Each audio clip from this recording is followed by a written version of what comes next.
Hi guys! This is Alea Jen and welcome back to my YouTube channel. So for today's video, pwede ba ang may tattoo dito sa Hong Kong? So, meron akong explanation dyan and pwede, yes, and hindi pwede yung iba. So, paano naging pwede ang may tattoo dito sa Hong Kong? Ayun yung mga nandito na sa Hong Kong and meron silang tattoo na kasi nung nandito na sila nagtatrabaho, tsaka sila nagpatato. Kapag nandito ka na kasi, hindi na mahirap na ma-hire ka or makahanap ng employer kapag nandito ka na. Kasi nga, hindi na nila iniintindi ang may mga tato-tato. Sa Pilipinas lang naman maarte.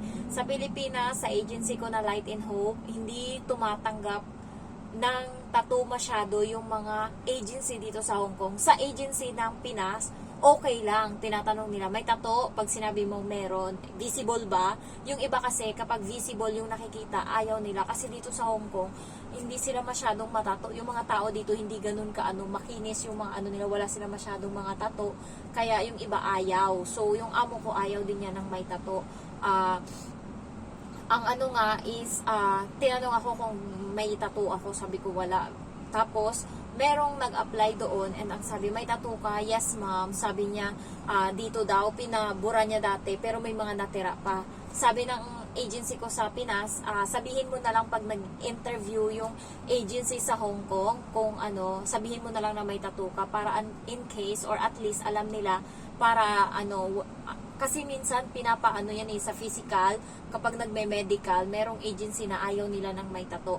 So, yung agency ko, depende sa agency dito sa Hong Kong kung tumatanggap sila ng may tattoo or hindi. Pero tinatanggap ng agency sa Pinas, pinapayagan kayong ma-interview ng mga agency sa Hong Kong. Yung mga may tattoo, ayun lang, may iba na nire-reject talaga ng agency dito sa Hong Kong. Ayaw nila talaga ng may tattoo, lalo pag malakihan. Diba sa Middle East, pwede naman. Yung kapatid ko, meron siyang dalawa, parang isa ata dito. Hindi ko na alam yung isa, hindi isa ata dito. So, nakaka-addict daw kasi yung pagpapatato. Yung iba parang ayun na yung nagiging stress, reliever nila. Parang pag nasimulan mo na kasing magpatato at tuloy-tuloy na yan, yung parang na-addict ka na ba? Parang lang yan. So, yung kapatid ko gusto pang magpadagdag. Siya lang yung sa babae namin magkapatid. Siya lang yung may tato. Sa lalaki naman, yung may tato lang is yung mga maliliit lang, yung sa Guardian, yung dito yung parang triangle. And dito may yan dito. Ewan ko, basta sa Guardian, dalawa sa kapatid ko meron. And then yung sa babae, yung bunso nga namin, meron dito, bulaklak ba yun? Tsaka ibon. So, ako, yung best friend ko is, yung asawa niya, nagtatato sila, yung malakihang tato pala yung nilalaban talaga nila sa sa dudutan, yung mga ganyan. Nilalaban nila sa mga competition and syempre medyo maputi-puti naman ako. Ayan yung kulay ko. Ito lang ako kayo kasi nasunog. So, iniinganyo na ako, natatuan daw ako, kahit libre na daw, basta isa lang ako sa competition para manalo sila ng kung ano mga freebie yan nila. Kasi makinis, walang mga piklot-piklot masyado yung hitak mo. So, gusto niya.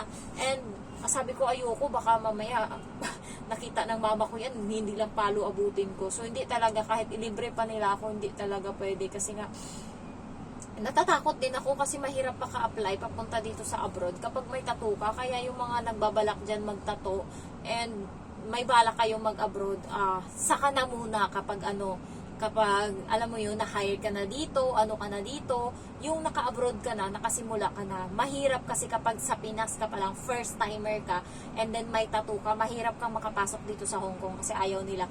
Yung mga nandito na sa Hong Kong, 2 years na, 3 years na, halimbawa ako, pwede na ako magpatattoo ngayon, kasi may amo ako and nandito na ako sa Hong Kong, merong mga nagtatato dito and wala yung problema as long as dito yung mga dito, yung hindi nakikita ng amo, okay lang yan, nagpapatato sila dito.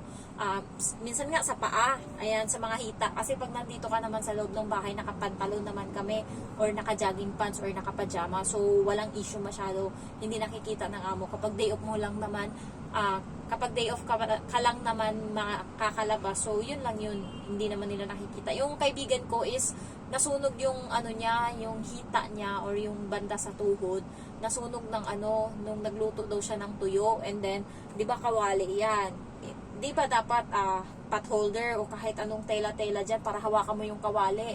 Siya, dalawang kahoy yung hinawakan niya, binalance niya sa kahoy. Ngayon bumulwak sa kanya yung mantika, ay napaso siya. So para matakban yung keloid ba yun, yung parang peklat niya kasi malapad parang ganto. Pinalagyan niya ngayon ng bulaklak. So meron siyang tattoo yung kaibigan ko. And 8 years na siya sa amo niya dito. So walang problema kasi hindi naman siya nag-ano ng ano. So 8 years ka na and okay lang yan sa amo mo, nakikita nila yung tattoo mo. Okay lang kapag nandito ka na magpatato. Pero kapag nasa Pinas ka pa lang, wag muna. Pag dito ka na, tsaka ka magpatato. Kasi dito marami namang nagtatato dito. Pero pag nasa Pinas ka, maarte pa sila. Kasi nga, kailangan mo pang magpa-medical and pahubarin ka dun lahat. So kahit anong tago mo ng tato mo dyan, makikita at makikita yan na may tato ka.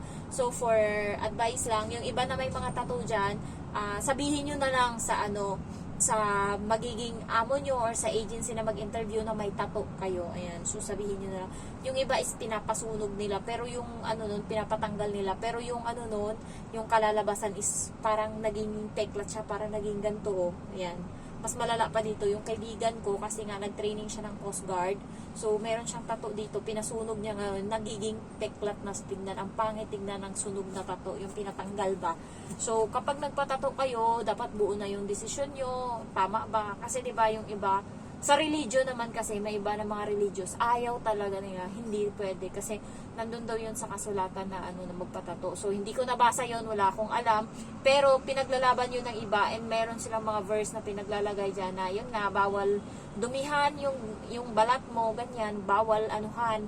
Ayan, so meron yan sa verse sila, meron. Hindi ako, wag nyo na naman akong awayin, sinabi ko lang. Ayan, so, ayun lang, nasa inyo naman. Kung gusto nyo talaga mag-apply, Middle East, tumatanggap sila ng may tato. Walang problema yan sa kanila. As long as, okay lang, maraming mga tato doon. Yung kapatid ko nga nandun. Kaya nung sinabi ko sa kanya na dito sa Hong Kong, kasi gusto niya mag-Hong Kong, sabi ko, duha-duha pa kasi nga may tato ka. Yung iba ayaw nila ng may tato. Parang iniisip nila bad person ka. Yun yung isip ng mga Chinese. Kaya, minsan, buti na lang kamo, malinis yung katawan ko, kaya medyo madali ako, walang problema masyado. Yung issue lang sa akin, kung nakikita nyo, ito. Ayan, meron akong hiwa. Operation yan. Ayan yung operation ko sa dede. So, buti nga yung doktor is mabait. Sabi niya sa akin,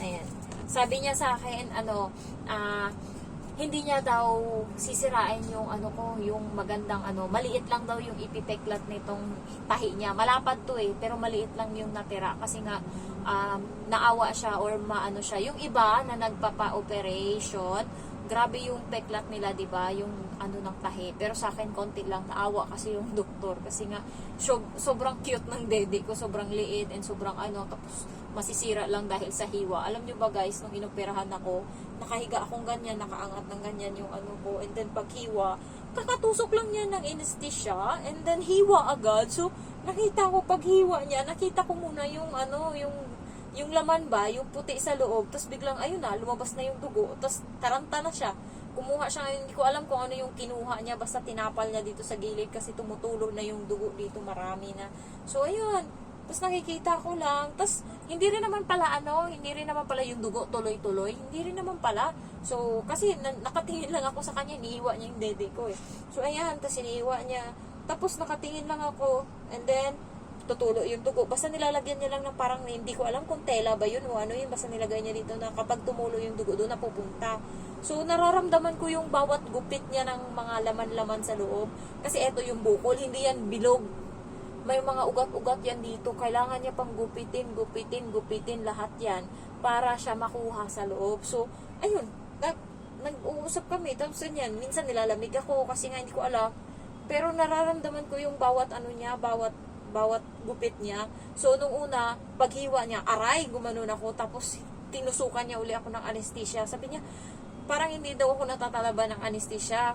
Ayun, so nakatatlong turok siya ata bago ko na na parang namanhid ng konti, yung parang nararamdaman ko lang ganun. Tapos maya nararamdaman ko na naman uli yung gupit niya. Ayan, ginugupit niya na.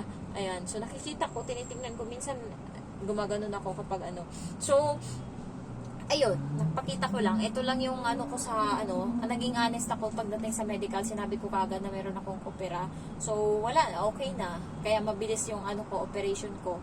And, ay yung medical ko. And siguro yung medical namin hindi ganun kaarte, hindi ganun kahigpit. Kasi doon sa Jedigal, dyan banda sa Pantrangco ba yan? Sa may Quezon Ave, nandyan yung medical namin sa Jedigal na agency. And grabe yung medical dyan. 2 araw kang pabalik-balik dyan sa medical. Pero doon sa pinag-medicalan ko, nagsimula ako alas 9 ata, natapos ako alas 12:30. Ganun kabilis. So, pag nakikita kasi nila na dito walang tao, doon nila pinapapunta yung ibang applicant, yung magme-medical. Tapos yung iba, ipapasa nila yung iba dito sa physical, yung iba dito sa mata, yung iba dito sa ngipin, ay yung iba sa ano pa yan, iba-iba, x-ray. Hindi nila buong banda na, doon kayo lahat sa ganun. Hindi ganun yung patakaran nila doon sa medical namin. Doon kasi sa sa pinag-medicalan namin doon sa Jedigal, decision mo kung saan ka pupunta, kung saan ka pipila, kung saan ka ganyan. Ay, 2 floor, so nandun kami lahat nakapila sa ganto. Tapos marami pa sa taas, so dapat pala technique dyan, kung saan yung madaming pila, wag ka muna dun magsimula, dun ka sa wala, dun ka pumunta sa mga physical, kung ano-ano pa yung nandun sa taas, yung sa mata, sa sa ngipin, ayan, ano pa yung iba doon. Basta kapag marami dito sa banda, yung mga ano pa yan, mga stool, ganyan, ihi. So, marami yan dyan. X-ray. So, doon kayo sa kabila. So, ganun yung technique dyan. And also, ano pa ba? Ano nga yung ano natin dito? Yung title na attend visit. Ang layo na nang narating ng kinabukasan ko. So, tato lang tayo. Sorry. So, ayun lang. Depende. Kung may tattoo ka, duha-duha kapag nasa Pinas ka, kung matatanggap ka or hindi. Kasi yung mga agency dito sa Hong Kong na nag-i-interview or nagkukuha ng mga katulong sa Pinas is ayaw ng may tattoo yung iba.